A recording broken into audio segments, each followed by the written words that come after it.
Shalom, Bapak Ibu yang terkasih di dalam Tuhan kita Yesus Kristus.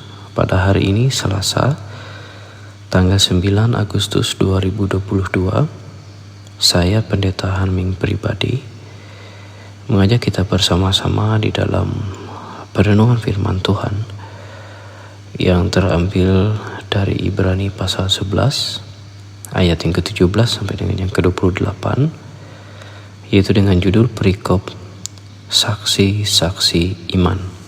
Terlebih dahulu marilah kita bersatu hati di dalam doa. Ya Tuhan, pada saat hari ini kami boleh mengucapkan syukur, kami boleh membaca dan merenungkan firman Tuhan, dan pada saat hari ini juga hamba-Mu dengan kerendahan hati memohon pimpinan kuasa daripada Roh Kudus. Bolehlah kami menjadi pendengar sekaligus menjadi pelaku yang baik dan benar di hadapan Tuhan. Dalam nama Yesus Kristus kami bersyukur. Amin. Ibrani pasal 11 ayat yang ke-17 sampai dengan yang ke-28, yaitu dengan judul perikop saksi-saksi iman, yang berbunyi demikian: karena iman maka Abraham tak kala ia dicobai mempersembahkan Ishak, ia yang telah menerima janji itu rela mempersembahkan anaknya yang tunggal, walaupun kepadanya telah dikatakan, keturunan yang berasal dari Ishaklah yang akan disebut keturunanmu. Karena ia berpikir bahwa Allah berkuasa membangkitkan orang-orang sekalipun dari antara orang mati, dan dari sana ia seakan-akan telah menerimanya kembali. Karena iman maka Ishak sambil memandang jauh ke depan memberikan berkatnya kepada Yakub dan Esau. Karena iman maka Yakub ketika hampir waktunya akan mati memberkati kedua anak Yusuf, lalu menyembah sambil bersandar pada kepala tongkatnya. Karena iman maka Yusuf menjelang matinya memberitakan tentang keluarnya orang-orang Israel dan memberi pesan tentang tulang belulangnya. Karena iman maka Musa setelah ia lahir disembunyikan selama 3 bulan oleh orang tuanya, karena mereka melihat bahwa anak itu elok rupanya dan mereka tidak takut akan perintah raja. Karena iman maka Musa setelah dewasa menolak disebut anak putri Firaun, karena ia lebih suka menderita sengsara dengan umat Allah daripada untuk sementara menikmati kesenangan dari dosa. Ia menganggap penghinaan karena Kristus sebagai kekayaan yang lebih besar daripada semua harta Mesir, sebab pandangannya ia arahkan kepada upah. Karena iman maka ia telah meninggalkan Mesir dengan tidak takut akan murka raja. Ia bertahan sama seperti ia melihat apa yang tidak kelihatan. Karena iman maka ia mengadakan Paskah dan pemercikan darah, supaya pembinasa anak-anak sulung jangan menyentuh mereka. Amin. Bapak Ibu yang terkasih dalam Tuhan kita Yesus Kristus, pada saat ini saya mengutip ayat yang ke-27 sampai dengan yang ke-28, yang berbunyi demikian: karena iman maka ia telah meninggalkan Mesir dengan tidak takut akan murka raja. Ia bertahan sama seperti ia melihat apa yang tidak kelihatan. Karena iman maka ia mengadakan Paskah dan pemercikan darah, supaya pembinasa anak-anak sulung jangan menyentuh mereka. Karena iman Musa meninggalkan Mesir dengan tidak takut kepada Firaun. Kalimat yang sangat pendek ini menyatakan kebesaran tindakan Musa yang begitu luar biasa. Siapakah Firaun? Orang yang paling berkuasa di seluruh muka bumi. Mengapa Musa tidak takut kepadanya? Karena Musa melihat adanya kuasa di atas kuasa, tahta di atas tahta, kerajaan di atas kerajaan. Inilah ciri khas para nabi, para hamba Tuhan yang melayani Tuhan. Karena dia menyaksikan adanya tahta di atas tahta, maka dia tahu tahta dunia adalah tahta yang sementara.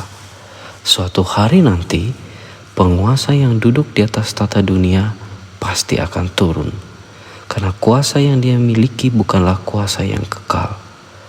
Maka Musa pun bertekad menjalankan kehendak Tuhan, raja di atas segala raja, dengan tidak takut terhadap Firaun. Musa bukan memandang pada kuasa, kemuliaan, kehormatan, atau kekayaan dunia yang sementara, melainkan ia melihat apa yang mungkin dia capai, yang dapat memberi pengaruh kekal di dalam sejarah. Musa melihat ada kehendak Allah yang jauh lebih tinggi daripada kehendak Firaun. Ada tugas dan mandat yang Allah percayakan kepada dirinya. Ayat yang ke-27, kemungkinan besar mengacu pada kali kedua Musa meninggalkan Mesir. Karena kali itu dia membawa serta seluruh bangsa Israel. Jumlah pria, tak termasuk wanita dan anak-anak, adalah 600 orang. Ini adalah migrasi terbesar di sepanjang sejarah. Mengapa Musa tidak takut kepada Firaun? Karena dia tahu Mesir bukan rumahnya. Keyakinan orang Mesir bukan keyakinannya. Mesir bukan tempat yang kekal, di mana dia boleh melayani Tuhan. Maka dia berkata, aku mau meninggalkan tempat ini. Kalau kita menelusuri dan membongkar kekayaan orang Mesir, kita akan menjadi begitu kagum. Khususnya pada saat kuburan Tutankhamen ditemukan, para arkeolog pun tercengang-cengang karena emas dan perhiasan yang terdapat di sana begitu sempurna. Kemegahan kuburan itu memang tak pernah terbayangkan. Pada saat kuburan raja yang masih muda itu ditemukan, barulah para arkeolog sadar betapa megahnya kebudayaan Mesir pada saat Musa menghadap Firaun. Tentu dia harus berbekal kuasa yang lebih besar daripada Firaun. Kuasa yang berasal dari raja di atas raja, yaitu Tuhan Allah itu sendiri. Semua karena iman yang sejati ada dalam pribadi Musa. Maka Musa begitu dengan sangat berani menghadap Firaun. Ayat yang ke-28, karena iman ia mengadakan Paskah dan pemercikan darah, supaya pembinasa anak-anak sulung jangan menyentuh mereka. Jikalau kita kembali kepada peristiwa itu di dalam Keluaran pasal 12 ayat 1-28, jelas Tuhan di surga melihat situasi masalah dalam pergumulan orang Israel. Dia mengingat janjinya kepada Abraham, Ishak dan Yakub. Maka dia turun ke tengah-tengah mereka, melihat kesusahan mereka dari perbudakan Firaun. Maka katanya kepada Musa, jika satu keluarga tak sanggup menghabiskan seekor kambing, maka beberapa keluarga boleh bergabung menyembelih seekor domba. Inilah belas kasihan Tuhan. Seandainya dia berkata, tak peduli, setiap keluarga harus menyembelih seekor domba atau kambing, tentu sangat kasihan, karena mereka adalah budak, mereka tak punya uang. Kalau saja mereka memelihara domba, itu hanya untuk diperah susunya guna memenuhi kebutuhan anak mereka secara hemat. Karena domba memberikan susu tanpa memungut bayaran. Mereka memang memiliki domba, tapi sekarang seekor dari domba mereka harus disembelih, bahkan harus yang jantan. Bagi mereka, ini adalah pengorbanan yang besar. Tapi domba yang disembelih itu dipakai untuk melambangkan Kristus yang begitu sempurna rela menjadi juru selamat dengan cara disembelih. Mereka pada saat itu mulai menghitung-hitung domba yang berumur 1 tahun ini berapa kilo beratnya. Kalau disembelih dapat dimakan oleh beberapa keluarga. Jangan sampai ada yang tersisa. Tuhan memerintahkan semua itu dengan jelas sekali. Inilah Paskah yang kelak harus diingat oleh semua keturunanmu sampai selama-lamanya. Apa maksudnya? Tuhan akan menjadikan peristiwa itu sebagai pemisah sejarah. Sebelumnya kamu adalah budak, tetapi sesudahnya kamu adalah orang yang bebas. Sebelumnya kamu berada di Mesir, tetapi sesudahnya kamu merdeka. Sebelumnya kamu dihina, tetapi sesudahnya kamu adalah anak Allah. Sebelumnya kamu ditindas, tetapi sesudahnya kamu boleh mempunyai hidup sendiri. Bagaimana caranya Musa mempublikasikan hal ini? Bahkan berita itu harus sampai dalam waktu beberapa hari, waktu yang begitu singkat. Sulit dimengerti mengapa semua orang Israel mau mematuhi perintah Musa, jika bukan karena kerja daripada Tuhan. Semua hal yang dicatat di Alkitab hampir tak mungkin terlaksana. Apalagi Musa bukan berbicara dengan kuasa seorang raja. Dia hanyalah seorang yang bersandar kepada Tuhan dan berkata, Tuhan berfirman, sembelihlah seekor domba bubuhkan darahnya di kedua tiang dan ambang pintumu, karena malam ini pembunuh anak sulung akan tiba. Barang siapa tidak membubuhkan darah di pintunya, anak sulungnya akan mati. Kalimat itu disampaikan dari satu keluarga ke keluarga yang lain, sampai semua orang Israel yang berada di Mesir mendengar perintah itu. Alkitab mencatat, malam itu juga di tengah orang Mesir, tak ada satu keluarga yang anak sulungnya tak mati. Artinya pada zaman itu, generasi itu, malam hari itu, semua keluarga orang Mesir kehilangan anak sulungnya. Itu berarti tak satu keluarga orang Mesir yang menyapukan darah pada pintu rumahnya, karena mereka tidak percaya. Bapak Ibu terkasih di dalam Tuhan Yesus Kristus, inilah bedanya antara orang percaya dan orang yang tidak percaya. Mungkin ada yang berkata kepada mereka tidak diberitakan hal itu, tetapi sesungguhnya waktu orang Israel menyampaikan berita itu, pasti ada orang Mesir yang bertanya, apa yang kalian bicarakan? Dan mungkin ada yang menjawab, Tuhan memerintahkan kami berbuat ini dan itu, karena malam ini anak-anak sulung akan dibunuh. Tapi bila pintu rumahmu dibubuhi darah, anak sulungmu akan aman. Namun, tak seorang Mesir pun mempercayai mereka. Yang beriman, ya beriman. Yang tidak beriman, ya tidak beriman. Iman selalu timbul sebelum malapetaka menimpa. Iman selalu dinyatakan sebelum suatu hukuman dijatuhkan. Tetapi banyak orang menunggu dan menunggu tak pernah menyadari. Sampai hukuman tiba barulah ada penyesalan. Tapi orang Israel percaya, mereka segera menyediakan roti tak beragi, menyembelih domba tak bercacat celah, lalu darahnya disapukan di ambang pintu. Ada orang yang berkata, tunggulah sampai saya sudah menjadi orang yang lebih baik, baru saya mau percaya Tuhan. Atau, tunggulah sampai saya sudah tidak berdosa, tidak berzina, barulah saya mau menjadi orang Kristen. Tidak mungkin. Kapan hidup kita menjadi lebih baik? Orang yang suka berzina, melacur, korupsi, serakah, umumnya baru menjadi lebih baik waktu terbaring di rumah sakit. Jadi ketika jatuh sakit, moral tiba-tiba lebih baik dibandingkan saat orang tersebut sehat. Ada anggapan, kapankah seseorang menjadi paling baik? Yaitu saat ia mati. Karena saat itu ia tidak dapat lagi mabuk-mabukan, tidak dapat menggunakan narkotika, tidak dapat berzina, tidak dapat korupsi, dan tidak dapat berbuat dosa lagi. Jadi jangan katakan, tunggu aku menjadi lebih baik, baru aku mau percaya Yesus. Yesus sudah mati bagi kita. Sekarang ikatlah pinggangmu, kenakanlah pakaian lengkap, kenakanlah kasut, dan setelah kamu menikmati keselamatan, ubahlah hidupmu segera. Setelah engkau menerima anugerah dari kasih Allah, bersyukurlah atas keselamatan yang daripada Yesus Kristus. Bapak Ibu yang terkasih di dalam Tuhan kita Yesus Kristus, dengan memperhatikan judul perikop, yaitu saksi-saksi iman, serta pesan dari berbagai nas yang berkaitan erat dengan perihal iman, jelas betapa luar biasa pengaruh iman di dalam kehidupan umat Tuhan. Seperti yang tertulis pada ayat yang pertama dan yang kedua.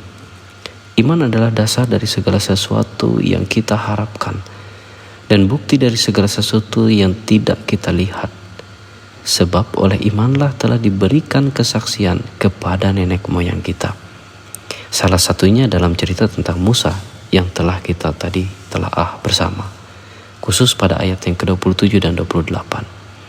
Jelas iman telah berperan serta di dalam pribadi kehidupan Musa dan juga bagi umat Israel dalam mentaati perintah Allah yang diamanatkan melalui Musa, sehingga mereka mendapatkan jawaban dari pengharapan dan bukti dari segala sesuatu yang tidak terlihat, yaitu keselamatan serta pertolongan daripada Tuhan. Bapak Ibu yang terkasih di dalam Tuhan kita Yesus Kristus, kembali kita berbicara mengenai iman. Boleh dikatakan, di dalam bahasa Ibrani dan Yunani, iman saling berkaitan dengan satu kepercayaan yang diyakini. Dalam bahasa Ibrani yaitu aman, percaya. Dan dalam bahasa Yunani yaitu peito, percaya.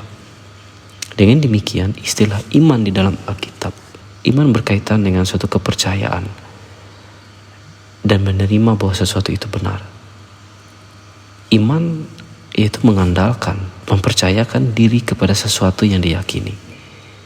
Iman itu berkaitan dengan suatu kesetiaan dan juga ketaatan dalam sesuatu yang diyakini.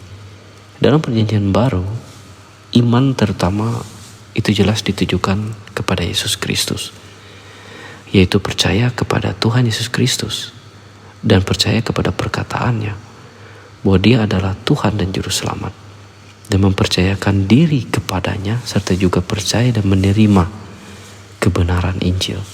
Kalau kita perhatikan juga, bagi Paulus, iman berarti melepaskan segala kepercayaan yang mengandalkan kemampuan diri untuk mendapat keselamatan. Perolehan keselamatan hanyalah dengan sepenuhnya menerima karunia Allah di dalam Yesus Kristus, dan hanya dari Dialah keselamatan itu dapat diperoleh. Iman jelas merupakan salah satu konsepsi penting dalam seluruh Perjanjian Baru. Dan iman adalah hal yang kita miliki karena sikap percaya dengan penuh keyakinan. Di mana-mana iman dituntut dan keutamaannya ditekankan. Iman kepada Allah itu membuang segala kepercayaan kepada sumber-sumber kekuatan sendiri. Iman yang demikian berarti pasrah menyerahkan diri sendiri tanpa syarat kepada rahmat Allah. Iman ini berarti memegang teguh janji Allah di dalam Yesus Kristus dan semua karya Kristus yang genap seutuhnya demi keselamatan dan kepada kekuasaan Roh Kudus. Iman adalah kepercayaan yang utuh dan secara mutlak kepada Allah dan diaplikasikan dalam kehidupan sehari-hari. Efesus menyatakan bahwa iman mendahului pengetahuan dan pengertian. Kita tidak melihat bukti terlebih dahulu baru kemudian percaya. Dan Yesus berkata, berbahagialah mereka yang tidak melihat namun percaya, dalam Yohanes pasal 20 ayat 29. Iman inilah yang memimpin pengetahuan dan pengertian.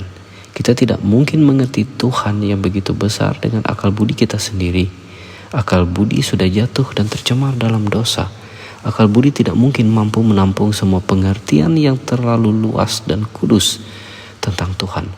Kita harus diberikan iman dari Tuhan terlebih dahulu agar memahaminya. Ketika iman memimpin pengetahuan dan pengertian, keduanya akan menghasilkan kebenaran yang mengandung aspek kekekalan. Kebenaran itu akan memimpin kita bertumbuh ke arah Kristus. Di sini dari iman kepada iman. Iman yang benar adalah kita percaya kepada Yesus Kristus sebagai satu-satunya Tuhan dan Juru Selamat. Yohanes pasal 6 ayat yang ke-68 sampai 69. Roma pasal 1 ayat 17a mengatakan bahwa iman kita akan dipimpin kepada iman. Allah menanam benih iman dalam diri kita melalui pekerjaan Allah Roh Kudus. Setelah itu kita bisa lahir baru dan bertobat. Itulah yang mendatangkan keselamatan di dalam hidup kita. Diutarakan oleh seorang Anselmus pada abad ke-11 awal, kalimat ini begitu terkenal, kita yang beriman akan terus terdorong untuk mengerti kebenaran firman Tuhan. Jadi kita haus akan kebenaran. Bapak Ibu yang terkasih dalam Tuhan kita Yesus Kristus, hendaklah kita menjadi saksi-saksi iman di dalam kehidupan kita senantiasa. Amin. Bapak Ibu yang terkasih di dalam Tuhan kita Yesus Kristus, marilah kita bersatu hati di dalam doa syafaat. Ya Tuhan, kami boleh bersyukur dan pada saat hari ini kami yakin dan percaya bahwa Tuhan telah memampukan kami, bahkan menolong kami, sehingga kami boleh menjadi saksi-saksi iman, menjadi saksi Kristus di dalam kehidupan kami. Dan kami pun boleh saling mengasihi dan menyampaikan kebenaran itu di dalam setiap kehidupan kami melalui perkataan dan perbuatan kami yang berkenan di hadapan Tuhan. Pada saat hari ini ya Tuhan, kami berdoa untuk bangsa dan negara kami. Kami berdoa juga untuk para pemimpin kami hingga sampai di daerah ini yang ada di Murung Raya.